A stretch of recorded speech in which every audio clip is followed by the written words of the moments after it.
Baakiyalakshmi serial next பிரேமோ என்ன மாதிரியான twist ஆக்க போகுதுன்னு பார்க்கலாம். பயங்கர வருத்தத்தில் இருக்காங்க நம்ம பாக்கியா. தாத்தா கிட்ட மாமா என்னை மன்னிச்சிடுங்க மாமா, உங்களுக்கு இப்படி ஒரு நிலைமை வந்ததை நினைச்சு நான் ரொம்பவே வருத்தத்தில் இருக்கேன்னு சொல்லிட்டு இருக்காங்க.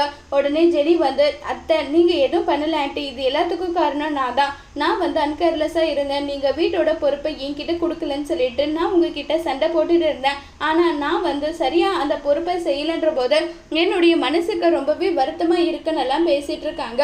இதை கேட்டதும் விடுமா, இது அனுபவம் தானே, இருக்க நீ எல்லாம் கத்துப்ப விடு, இதுக்கு போயிட்டு எதுக்காக நீ வரி பண்ற, எல்லாம் கடவுளோட செயல், என்ன பண்ணணுமோ அதை கடவுள் பார்த்துப்பாரு, நீ எதை நினைச்சு கவலைப்படாம இருந்தெல்லாம் ஆறுதல் படுத்திட்டு இருக்காங்க. இருந்தாலுமே நம்ம ஜெனி ரொம்பவே வருத்தப்பட்டு இருக்காங்க. அப்ப நம்ம ஜெனிக்கு சப்போர்ட்டா செலியன் நீ எதை நினைச்சு கவலைப்படாம இரு, எல்லாமே நம்ம பார்த்துக்கலாம், எல்லாம் நடக்கிறது நல்லதாவே நடக்கும், நீ இது ஒரு அனுபவமா இருக்கா, இனி ஒழுங்கா நடந்துக்க போற, அவ்வளவுதானே, இதுக்கெல்லாம் வரி பண்ணிக்காதடான்னு சொல்லிட்டு ரொம்பவே ஃபீல் பண்ணி எல்லாம் பேசிட்டு இருக்காங்க. உடனே நம்ம ஜெனி போயிட்டு ரொம்பவே வருத்தப்பட்டு அமிர்தா கிட்ட நான் உங்ககிட்ட பல முறை கோவப்பட்டிருக்கேன், அது எல்லாத்துக்கும் சாரின்னு சொல்லிட்டு அமிர்தா கிட்ட மன்னிப்பு கேட்டு அமிர்தாவும் ஜெனியும் ரொம்பவே சந்தோஷமா சேர்ந்துடுறாங்க. அதோட இந்த பிரமவை முடிச்சிருக்காங்க.